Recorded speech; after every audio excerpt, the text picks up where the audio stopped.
Halo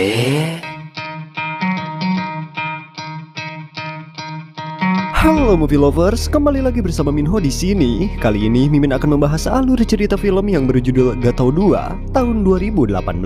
Kelanjutan dari yang kemarin ya. Di film Gatau Part 2 ini kisah akan dimulai dengan sekelompok gangster yang dikenal sebagai Benteng Utara, dipimpin oleh seorang pria bernama Ren. Ren naik ke posisi kepala Benteng Utara setelah bos sebelumnya meninggal, menghadirkan dinamika baru dalam dunia kejahatan yang rumit. Namun, masa kekuasaan Ren tidak berjalan mulus ketika sahabat lamanya Jian tiba dengan gengnya sendiri untuk menciptakan bisnis baru. Kehadiran Jian menyebabkan ketegangan yang tak terhindarkan antara mereka, mempertaruhkan ikatan persahabatan mereka yang sudah terjalin selama bertahun-tahun. Selain konflik dengan Jian, Ren juga harus menghadapi masalah internal di dalam kelompoknya sendiri. Anggota-anggota kelompoknya mulai mempertanyakan kepemimpinannya, memperumit situasi yang sudah tegang. Dalam menghadapi tantangan ini, apakah Ren memiliki kekuatan untuk menyelesaikan dan menjaga kedamaian kelompok Benteng Utara? Ya, sebelum lanjut ke ceritanya, siapin kopi dulu bagi yang ngopi, siapin teh bagi yang ngeteh, yang suka kawa-kawa, jangan lupa cek selalu stok di kulkas Anda. Tanpa berlama-lama lagi, jangan lupa. Di awal film, sekelompok orang terlihat menyandra seorang pria berkepala dugul. Mereka adalah anak buah Ren, pemimpin kelompok gangster Benteng Utara. Tak lama kemudian, Ren tiba dengan lantang dan menembaki kaki pria berkepala dugul itu yang ternyata bernama Chen sebagai peringatan baginya.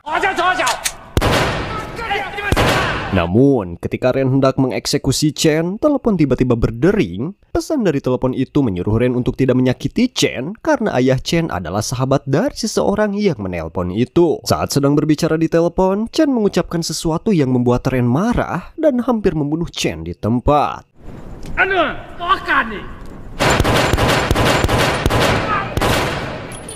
Kemudian, di markas Benteng Utara, Ren dimarahi oleh seseorang yang bernama Gui. Ternyata Gui adalah tokoh senior di kelompok geng Benteng Utara dan semua tindakan dan rencana harus disetujui olehnya. Gui melarang Ren dan anak buahnya untuk melakukan tindakan yang dapat memicu perang, mengingatkan mereka bahwa keputusan harus selalu sesuai dengan persetujuan dari Gui.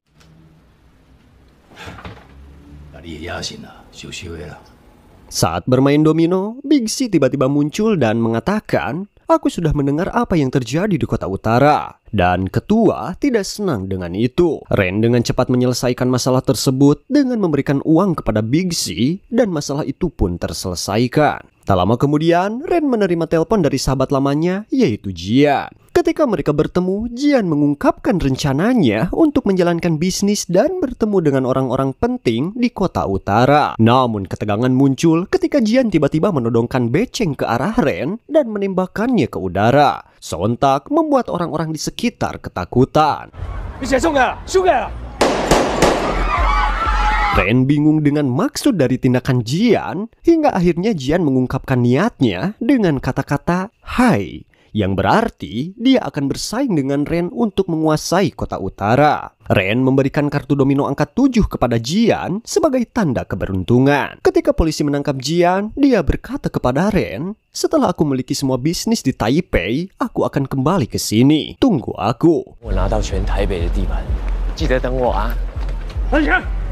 Mendengar hal itu, Ren menyadari bahwa persaingan antara mereka belum berakhir dan masa depan kota utara masih diambang ketidakpastian. 3 tahun kemudian, situasi di kota utara telah berubah. Big Chow, anak buah Ren sekaligus pentolan gangster Benteng Utara, datang untuk mengambil uang keamanan dari sebuah ruko. Tiba-tiba, sebuah mobil Lamborghini muncul, dikemudikan oleh 2 pria, yaitu si Pirang dan si Kucir. Si Pirang memberikan uang kepada Big Chow dan mengancam, "Jaga mobilku dengan baik, atau aku akan mematahkan kakimu."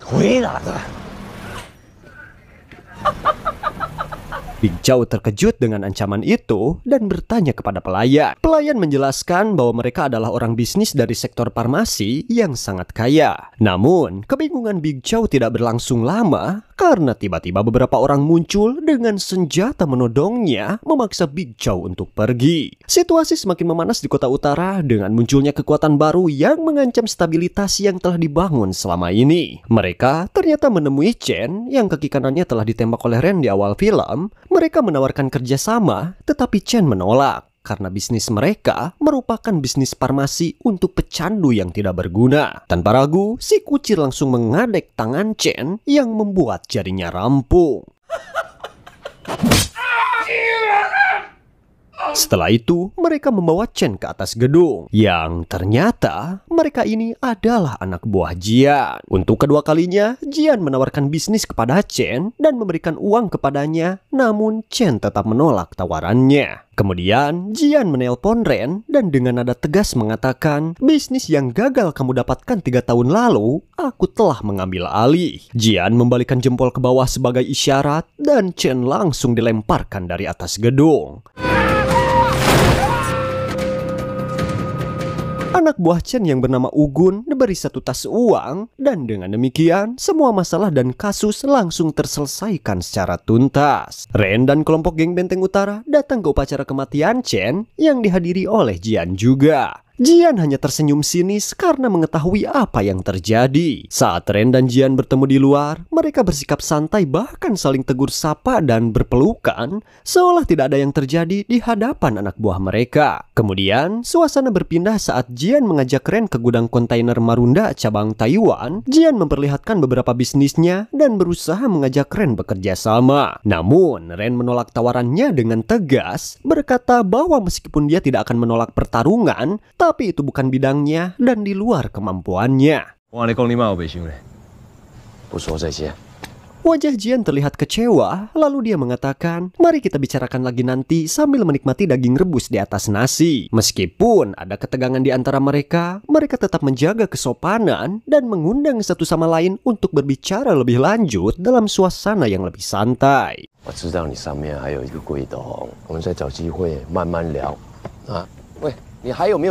Saat semua sedang berkumpul dalam acara keluarga, Big Chow secara diam-diam berusaha menjalin bisnis dengan Jian tanpa sepengetahuan Ren dan teman-temannya. Jian pun bertanya kepada Big Chow, apakah menurutmu bisnis obat-obatan itu kotor? Big Chow menjawab dengan tegas, itu hanya sebuah bisnis. Jian menambahkan, Ren tidak tahu kau ada di sini kan? Bukankah dia melarangmu berurusan dengan narkoboy? Tiba-tiba si pirang memukul kepala Big Chow dari belakang, membuatnya tak sadarkan diri.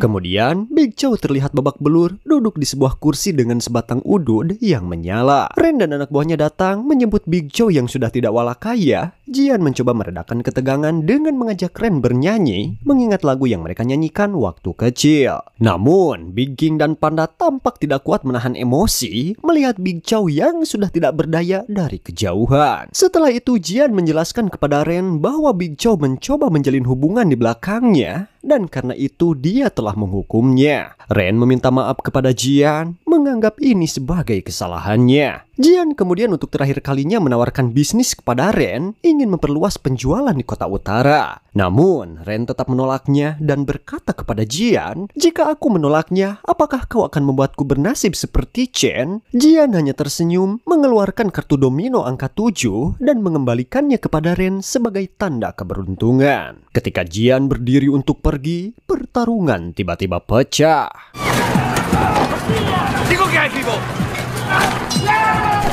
Bantuan datang dari Po dan kawan-kawan, sementara Big King menyuruh Ren pergi dari tempat itu. Si pirang mencoba menembakkan senjatanya kepada Ren, tetapi Big Chow yang merasa bersalah menghadang tembakan tersebut yang membuatnya kojor.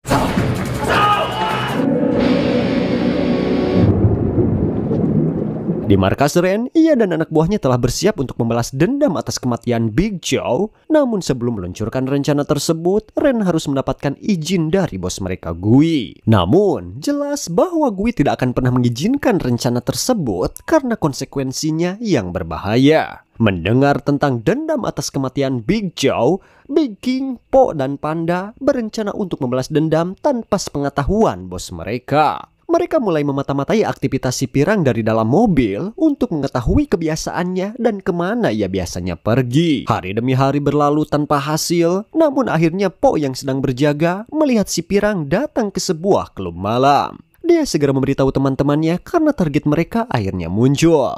Di dalam klub, si Pirang terlihat sedang asyik bersenang-senang dengan para pemandu lahun dalam keadaan pengaruh narkoboy. Setelah ike-ike, si Pirang keluar dari klub bersama seorang wanita masih dalam pengaruh obat-obatan. Tanpa menunggu lama, Po dan kawan-kawan yang sudah bersiap di luar langsung menyerang. Si Pirang yang sadar dirinya sedang diserang segera mengambil beceng dari sebuah mobil. Dari arah belakang, Panda langsung menyerang dan menendang si Pirang hingga jatuh. Namun tidak puas dengan itu, Panda yang masih penuh emosi terus menyerang si Pirang berkali-kali hingga akhirnya dia benar-benar kojor.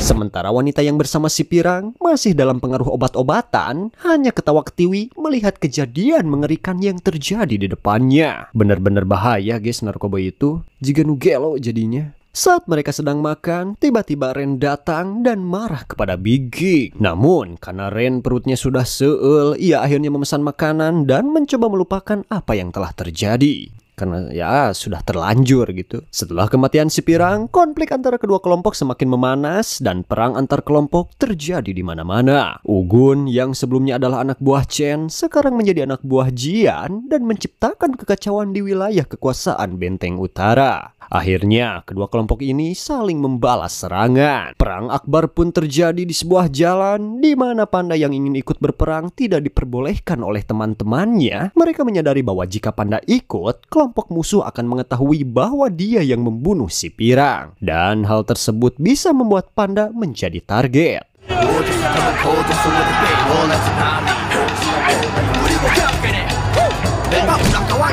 Pada akhirnya, mereka semua ditangkap oleh polisi. Kepala polisi di sana bahkan sampai bosan menangkap mereka. Di tengah kerusuhan itu, Panda ternyata diculik dan disiksa dengan kejam. Dia ditalian dan dipukuli, dan wanita yang sebelumnya bersama si Pirang menyemprotkan minyak tanah ke tubuh Panda dan membakarnya hidup-hidup.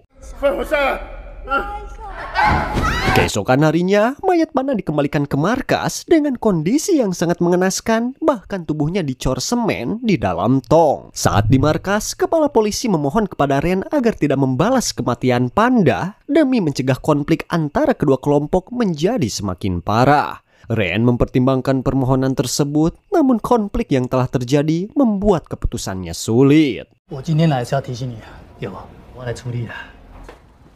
Benteng Utara kemudian memutuskan untuk balas dendam atas kematian anggotanya. Di sebuah kuil, mereka berkumpul untuk berdoa dan memilih satu wakil untuk melakukan tugas balas dendam. Satu persatu dari mereka mengambil sebuah stik untuk menentukan siapa yang akan mewakili mereka. Ternyata Po terpilih sebagai pengeksekusi. Big King yang tidak yakin akan kemampuan Po meminta Ren agar dia sendiri yang melakukan tugas ini. Namun, Ren menegaskan bahwa peraturan tetap peraturan dan Po harus menjalankan tugasnya sebagai pengeksekusi. Meskipun ragu, Big King harus menerima keputusan tersebut. Saat menjalankan aksinya, Po didampingi oleh Pretty Pen. Pen mencoba menghubungi Big King untuk berjaga-jaga jika terjadi sesuatu yang buruk. Namun, Po melarangnya. Dia yakin bisa menyelesaikan tugasnya sendiri dan ini adalah kesempatan bagi Po untuk membuktikan dirinya kepada kelompoknya.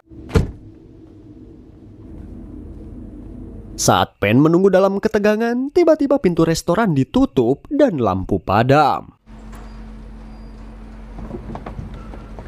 Pen yang bingung dan tidak tahu harus berbuat apa, ia keluar dari mobil dan mencoba menyusul Po. Namun tiba-tiba Jian muncul di seberang jalan dengan anak buahnya. Beruntung Pen berhasil kabur dengan selamat, namun karena rencananya gagal dan Jian sudah mengenali wajah Pen, Pen terpaksa meninggalkan kota ini segera agar tidak berakhir dengan kematian. Keesokan paginya, Pen diantar oleh Big King ke dermaga kapal. Pen bertanya kepada Big King berapa lama waktu yang dibutuhkan untuk kembali. Dan Big King menjawab sekitar 20 tahun. waktu yang sangat lama. Sebelum pergi, Pen memberikan pesan kepada Big King untuk menjaga tunangan dan anaknya. Saat kembali, King menerima telepon dari Po yang ternyata bersembunyi di sebuah apartemen. Ketika King datang, ia langsung marah kepada Po. Po mencoba menjelaskan kepada King bahwa saat itu dia ketakutan dan tidak tahu harus berbuat apa. Namun, King bertanya mengapa Po tidak menelponnya. Dia kemudian mengungkapkan kekecewaannya kepada Po atas perlakuannya terhadap Pen. King mengatakan bahwa sekarang Pen yang adalah yang termuda di antara mereka harus pergi selamanya dari sana. King mengecam cara Po memperlakukan saudaranya dengan cara yang tidak terhormat.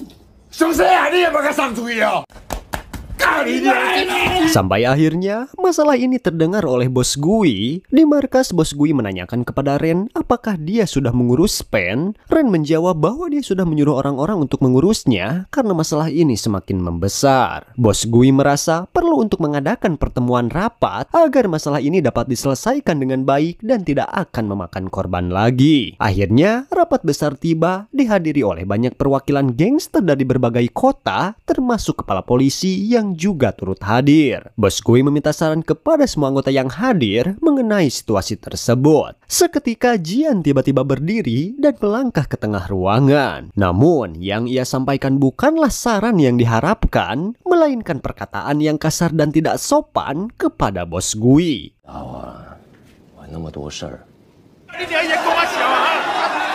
Suasana ruangan pun memanas dan hampir saja memicu pertikaian antara kedua kelompok ini. Setelah selesai rapat, Ren menawarkan dirinya untuk mengantar Bos Gui pulang, tetapi Bos Gui memilih King untuk mengantarkannya. Saat perjalanan pulang di dalam mobil, Bos Gui memberitahu King tentang awal mula terbentuknya Gatao. Dulu Gatao adalah sekelompok pemuda yang penuh semangat dan rasa keadilan. Misi mereka adalah melindungi masyarakat setempat dan mereka memperlakukan semua anggota layaknya keluarga. Seiring waktu, banyak anggota yang bergabung dan Gatao menjadi kekuatan yang diperhitungkan. Kamu tidak selalu bisa menyelesaikan masalah dengan kekerasan. Pesan Bos Gui kepada King. Bos Gui juga berpesan agar King tidak memprovokasi Ren untuk berperang. Namun dengan nada tinggi, King mencoba menjelaskan apa yang telah terjadi dengan saudara-saudaranya, sehingga hal itu membuat penyakit jantung Bos Gui kambuh. Bos Gui menyuruh King mengambilkan obatnya di meja. Saat King akan mengambil air, dia melihat foto Ren dengan Bos Gui. Selama ini, keputusan dan rencana Ren yang selalu tidak mendapatkan izin dari Bos Gui membuat King berpikir dua kali. Dia sengaja tidak memberikan obat kepada Bos Gui dan membiarkan penyakitnya kambuh lalu kojor.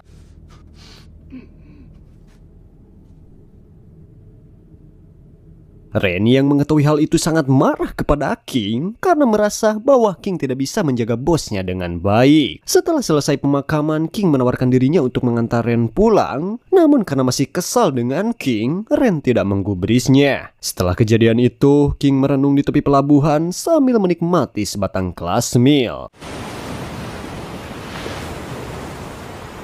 Saat pulang, King menemukan sebuah surat yang nyelap di samping rumahnya. Surat itu berasal dari Pretty Pen. Isinya menceritakan tentang keadaan Pretty Pen yang mencoba memulai kehidupan barunya di tempat baru. Meskipun mencoba bergabung dengan kelompok baru, dia merasa tidak sebahagia saat masih menjadi bagian dari Benteng Utara. Pretty Pen merindukan suasana saat berkumpul dengan teman-teman saudaranya di sana, terus memikirkan hal itu yang membuatnya depresi dan memutuskan untuk mengakhiri hidupnya dengan melompat dari atas gedung.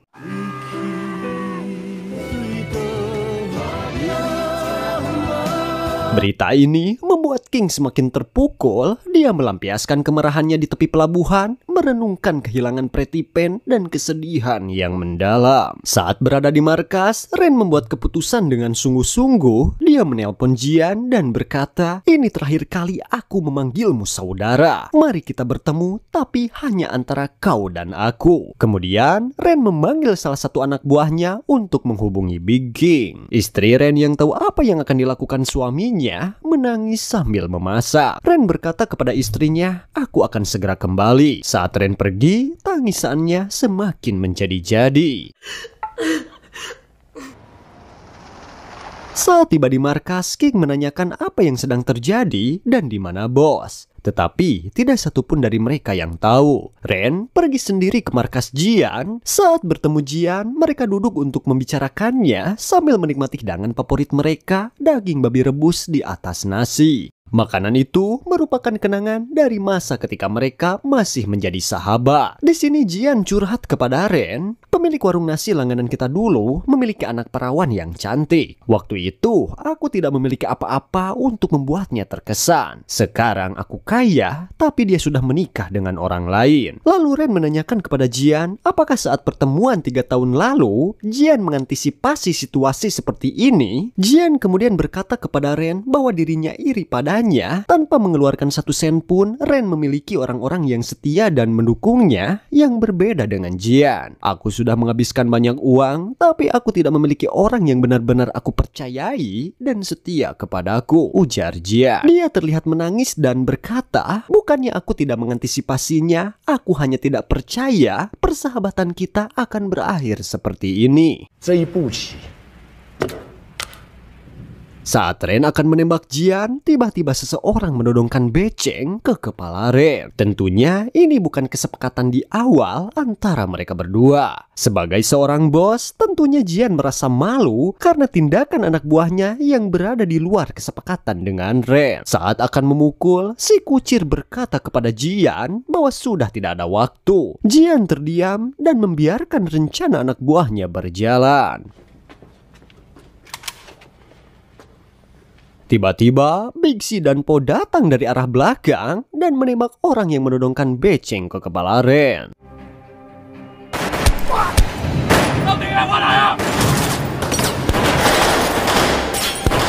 Kemudian, Big King tiba dan langsung menghabisi semuanya.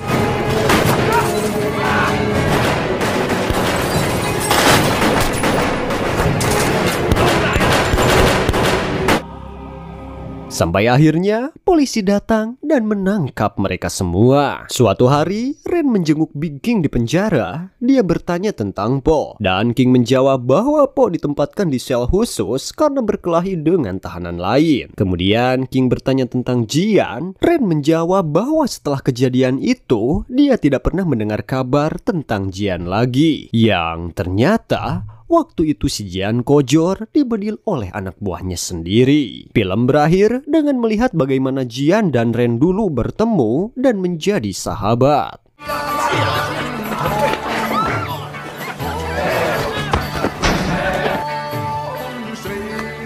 这是我有点小意思。我八卦呢，我是阿林，我叫刘健。 Oke guys, gimana tuh ceritanya? Seru kan? Persahabatan yang telah terjalin selama bertahun-tahun antara Ren dan Jian menjadi diuji oleh kehadiran persaingan bisnis baru. Ini menunjukkan pentingnya memiliki kesetiaan dan kepercayaan satu sama lain dalam mempertahankan hubungan yang kuat. Oke guys, mungkin itu saja yang dapat Minho sampaikan. Buat yang baru gabung, jangan lupa subscribe, like, dan komen agar Minho lebih semangat membuat video-video seru lainnya. Saya Minho, sampai ketemu di alur cerita film selanjutnya.